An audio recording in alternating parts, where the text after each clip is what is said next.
I am told that it lost a large number of comrades in the battle with the Darkspawn. Me? I guess I did, yes. I didn't know all of them that well, however. Mostly just Duncan. I'm unfamiliar with this name. It's not important. You don't need to know who he was.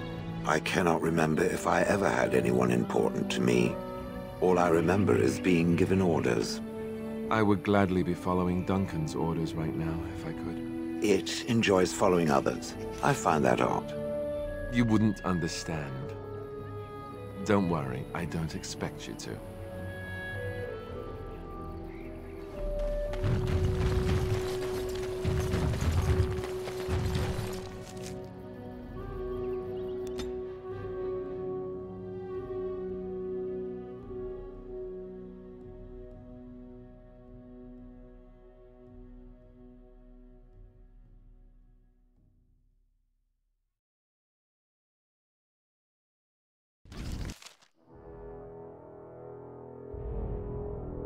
I bring word, sire. There are demands from the Bannorn that you step down from the Regency. They are said to be gathering their forces, as are your allies. It appears it will be civil war after all, despite the Darkspawn. Pity. I also have an interesting report. There seem to be Grey Wardens who survived Ostagar. How, I don't know. But they will act against you. I have arranged for a solution, with your leave. The Antivan Crows send their regards. An assassin? Against Grey Wardens, we will need the very best, sire. And the most expensive. Just get it done.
What can I do for you, Warden?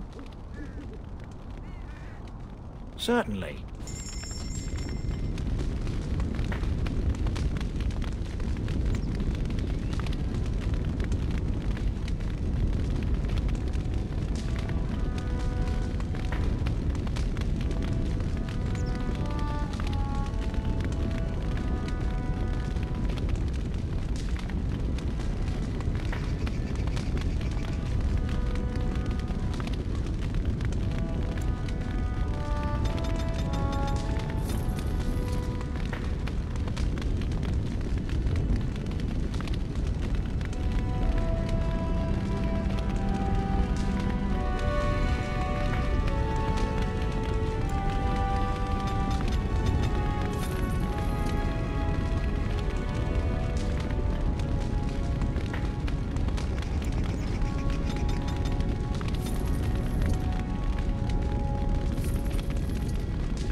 The Blight. How will you end it?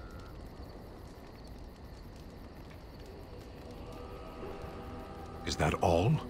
It is surrounded by an ocean of darkspawn. How will you reach it? If you reach it, how will you slay it? You say you are a Grey Warden. I have heard stories of this order.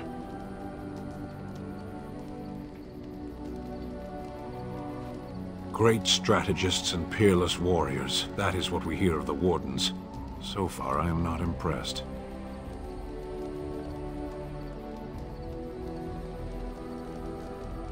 Yes.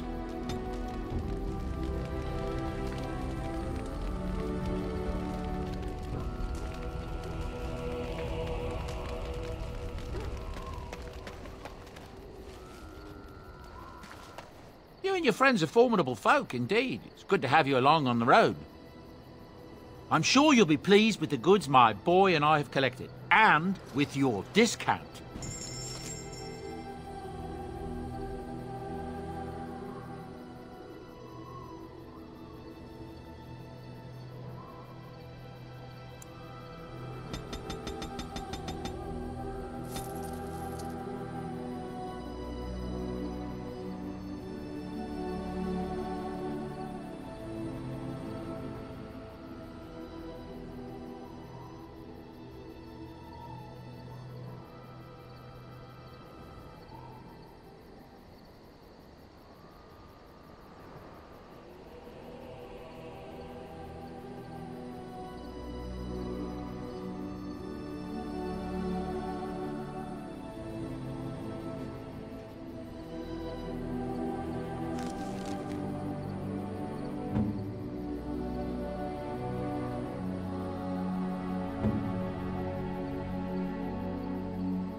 Yes? So, full of questions, are you?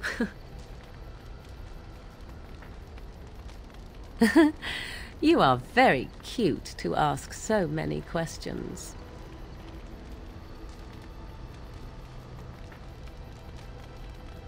Really? Perhaps we should be wrapped in ribbons and adorned with flowers. So cute are we, too. My mother has been hunted from time to time, yes, by Templar fools like Alistair, which should tell you how successful they generally were. Flemeth made a bit of a game of it, in fact. The Templars would come again, and she would look at me and smile and say that the fun was to begin once more. I found the game fun. I was too young to understand the truth behind what was happening. Flemeth would warn them once. 'Twas a warning they inevitably failed to heed. And then the true game began. Often Flemeth would use me as bait.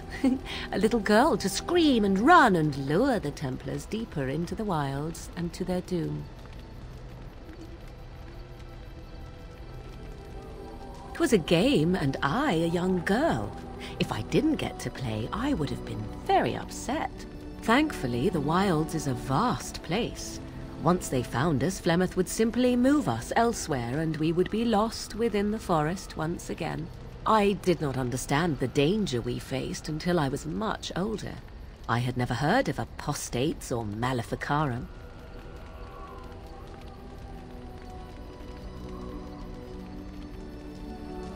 I think that my mother made it fun so that a child did not learn to fear.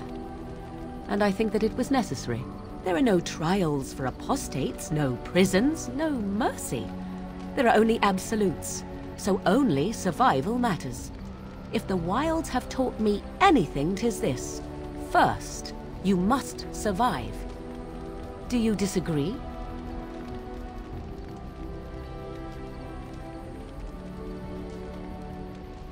An interesting answer for a mage. Enough of this talk. Let us return to the task at hand.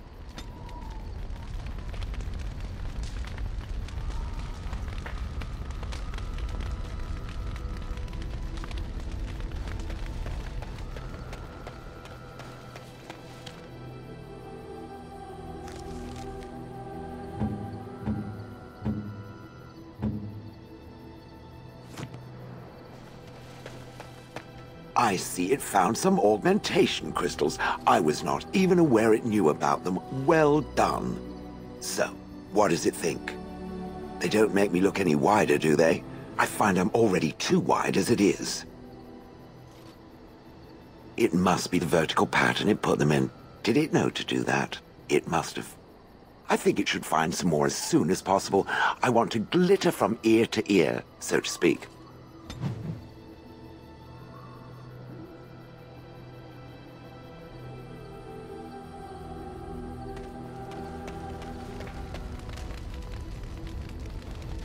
Something on your mind? Of course.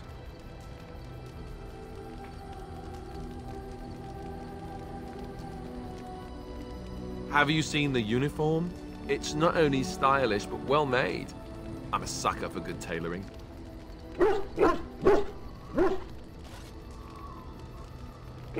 That's just in public. In private, we have these yellow and purple tunics, right? Much more comfortable, and you don't break the beds when you jump on them during a pillow fight. You don't really want to know about my being a Templar, do you? It's really quite boring. Poke, poke, poke. Tell me everything about your life, Alistair. All right, if you insist. It's not like we have anything better to do, right? The truth of the matter is that I did hate going to the monastery. The initiates from poor families thought I put on airs, while the noble ones called me a bastard and ignored me. I felt like Arl Howe had cast me off, unwanted, and I was determined to be bitter. But I took some solace in the training itself, I guess. I was actually quite good at it.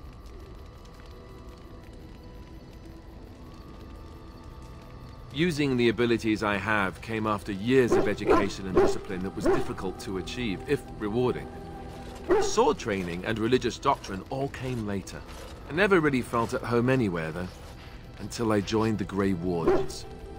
And Duncan felt my Templar abilities might be useful for when we encountered Darkspawn magic, so I kept it up. What about you? Do you have anywhere you consider home? But it's not your home anymore, right? You can never go back for good. I think I understand how you feel. We won't always be traveling like this, you know? Once the war is over, once the Blight is... well, a time will come when we'll have to think about having a real home again. Though that seems like a far ways off. And I suppose the Grey Wardens are gone for good, either way.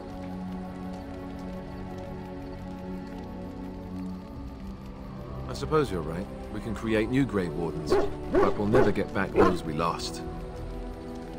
I wonder if it would ever feel the same. Anyhow, now I've sidetracked us. We'd better get back to what we're supposed to be doing right now.